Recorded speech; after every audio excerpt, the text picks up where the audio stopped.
Hello friends, आप सभी का स्वागत है आपके यूट्यूब चैनल टाइपिंग स्टूडेंट मरेना में। आज मैं लेके आया हूँ 100 WPM डिक्टेशन स्टार्ट होगी 5 सेकंड बाद। स्टार्ट। महोदय, जब तक हिंदी भाषी हिंदी को हृदय से स्वीकार नहीं करते तब तक वह राष्ट्रभाषा का स्थान नहीं पा सकता, और यह तभी हो सकता है जब वे यह समझें कि इसमें उनका भी योगदान है और उन्होंने इससे केवल लिया ही नहीं बल्कि इसे कुछ दिया भी है और उन पर कोई दूसरी भाषा लादी नहीं गई है, बल्कि यह उनकी ही भाषा है। मेरे कहने का अर्थ यह नहीं कि आप उनकी ही व्याकरण अपना लें। इसका अर्थ यही है कि आप उदारतापूर्वक जितना ले सकते हैं ले लें। भाषा इसी प्रकार बन सकती है। यह भी आवश्यक नहीं है कि उसको स्वीकार करने पर आप वही लिखना आरंभ कर दें, परंतु जो वे लिखें उसको आप गलत ना समझें। आज किसी भी भाषा का रूप वही नहीं है जो उसके प्रारंभिक काल में था, उसमें परिवर्तन होता रहता है। हिंदी के इतिहास में भी आपको यही बात मिलेगी।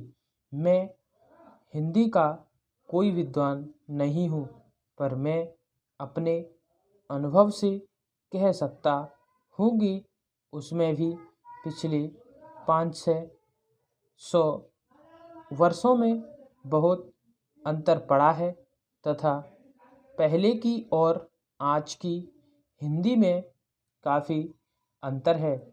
इसलिए नवयुग में जब वह देश की भाषा बनने जा रही है तो उसमें थोड़ा अंतर करना भी पड़े तो वह स्वीकार कर लेना चाहिए, जिससे उसका अन्य प्रदेशों के लोगों के साथ मेल बैठ जाए।